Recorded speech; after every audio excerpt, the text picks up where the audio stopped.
Hawks win! Hawks win 6 in a row now, boys! The Hawks beat the Vancouver Canucks. Unfortunately, Brandon Perlini had to take a stupid penalty at the end of regulation to lead it to go to overtime. But yet, the Hawks make it 6 in a row, and the playoff race is still on. Unfortunately, also, the teams we needed to lose. They did not lose tonight. Oh boy. This was a good game all around. The Hawks came off on fire. They got this game in the bag, and it was a fun one to watch. And another great play in OT, and honestly, it was a good game, and we saw why the Hawks are pushing for contending into a playoff position. This team is not playing for quits. They aren't playing to tank for Hughes or lose for Hughes or whatever, but they are playing to play hockey. They're finally playing team sport that they did not have at the beginning of the season. This is our 6th win in a row, boys. Longest winning streak of the season. They're continuing it. Well, our longest running streak started after beating Edmonton. But honestly, this is a good win by the Chicago Blackhawks. They are pushing for playoff contention. Unfortunately, we're still sitting behind. Let's pull up the standings. NHL app, you running slow. Okay. Well, I just got it open. Well, we're now sitting 6th in the Western Conference for wildcard contention. Ahead of us right now is the Minnesota Wild holding the first wildcard spot. Second wildcard spot belongs to the St. Louis Blues now.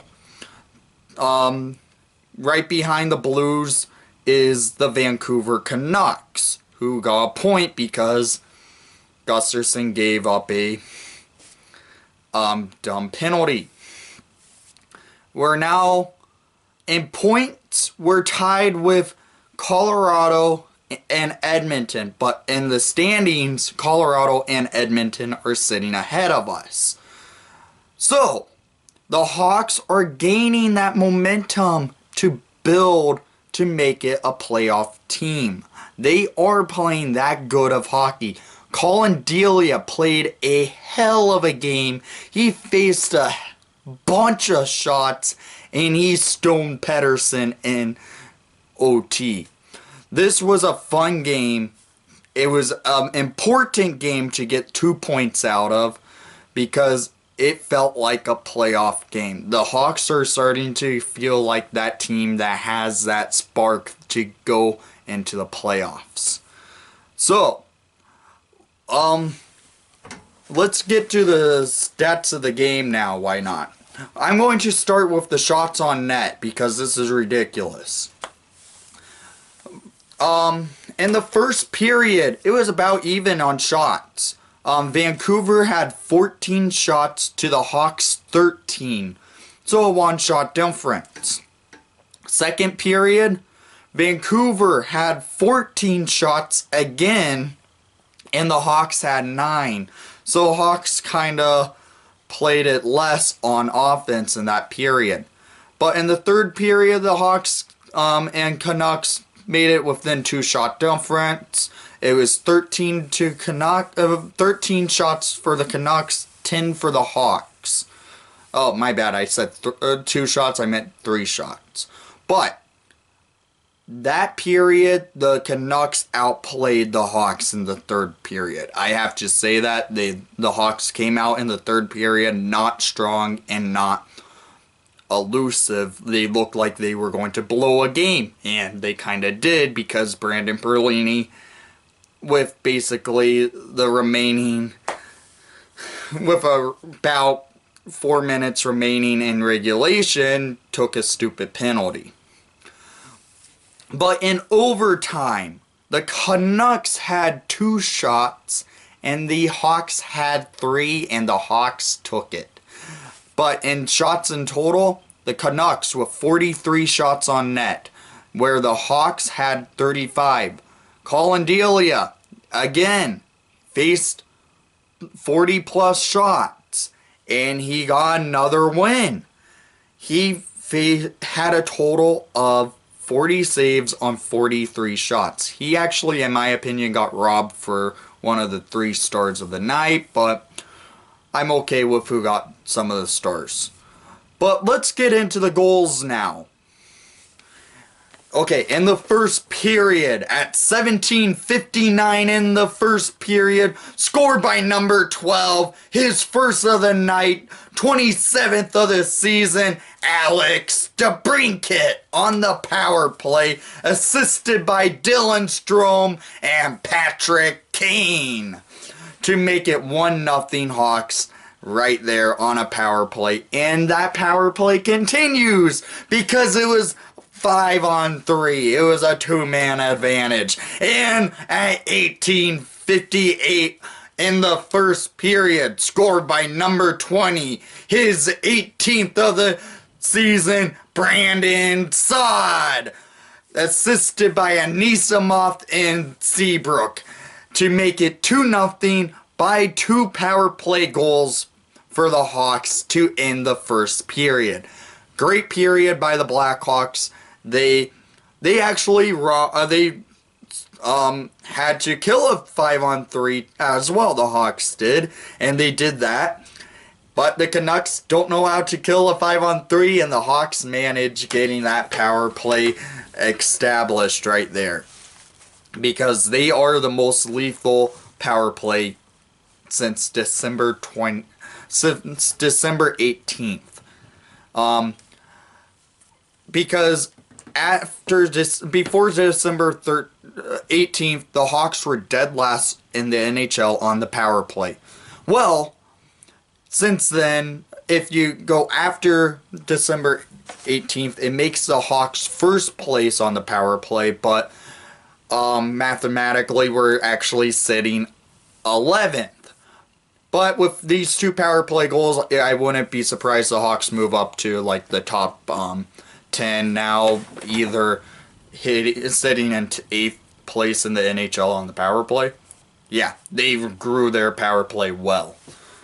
Okay, but let's go to the second period. This is when the Hawks sat back a little bit, I will have to say.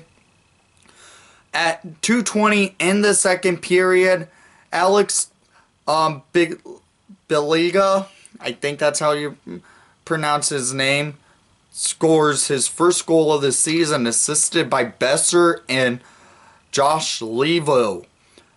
That was just a snipe from the blue line, and nothing Delia could do about it. Deals was screened, and that was just a rocket shot, and Deals could not make a save because that was just a screen shot and in. But at 4:41 in the second period, Josh Levo scores his 10th goal of the season, assisted by Virtanen and Tanev, to make it a 2-2 game. And that goal by Levo, this was the one that I would have to say Delia should have made a save, because that was he was in prime position to making a save, but Delia didn't get the glove up fast enough, and Levo scored. So, but the scoring's not over in the second period, because at 14:01 in the second period, scored by number 12, his second of the night, 28th of the season, tying his rookie record of goals, Alex DeBrincat, assisted by Strome and Murphy to make it 3-2 at the end of 2.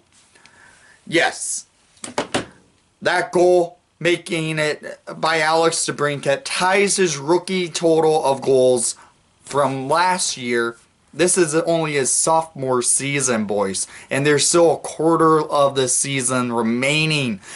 Cat can potentially make this I can see him doing a 40-goal season. That's how good he's been. And I can see it coming. He's been sniping the puck lately. Okay, so when we go into the third period, I mentioned in the shots on net, it was kind of even, but not, because the Canucks outplayed the Hawks that entire period, in my opinion. A stupid penalty by Brandon Perlini leading to this goal at 18:08 in the third period. The Canucks decide to pull Markstrom to make it a 6-on-4 power play for the remaining of the period, basically, because that's what you do if you're down by a goal. Perlini was caught high-sticking Brandon Suter, and at 18:08 in the third period, scored by Elias Pettersson, his 25th goal of the season on the power play, assisted by Streeter and Levo. Levo with 3 points, holy crap, who would have expected that? Because I don't think his former team would have expected that in Toronto. So I felt bad for Delia, because if he made that save, I think the Hawks would have won this in regulation. There was no faulting deals on it. It was I have to blame it on Perlini for the factor that he caused that penalty, gave the Canucks the puck basically the remaining of the period, and the game goes to overtime. So in the overtime at 3:21 in OT, scored by your captain, number 19, his 24th goal of the season, Jonathan Toews, assisted by Dylan Strome, and the Hawks win it in overtime. Toews has the puck by the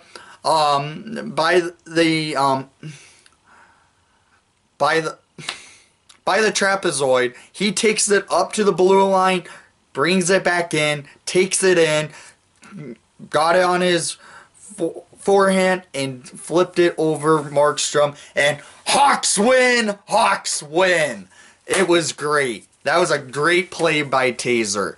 And hell, Strome had a hell of a game. He ended up with a 3-point night on this game. Who, honestly, all assists, and they're all the primary assists on the game. Good for Stromer. So, Hawks taking this game is a key if they want to make the playoffs. And right now, they're playing to make the playoffs. That's what they are doing right now. So, let's get to the 3 stars of the night, okay?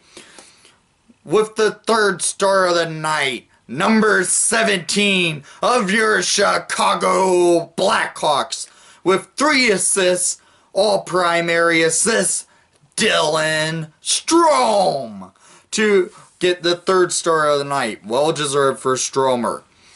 And for the 2nd star of the night, with 2 goals, a power play goal and a 5-on-5 goal, number 12, Alex DeBrincat, for the 2nd star of the night. Good for Cat. And then for the 1st star of the night, your captain, number 19, with the GWG NOT, Jonathan Toews. And I can't complain about Taser getting it because he got the game-winning goal. But honestly, in my opinion, if it was me, I would have done the 3 stars like this. Alex DeBrincat with the 1st star, Dylan Strome with the second start, and for the third start, I would honestly give it to Colin Delia. He made big save after big save, and he got robbed out of a 3-star of the night, honestly, in my opinion. He made a crucial save in OT as well.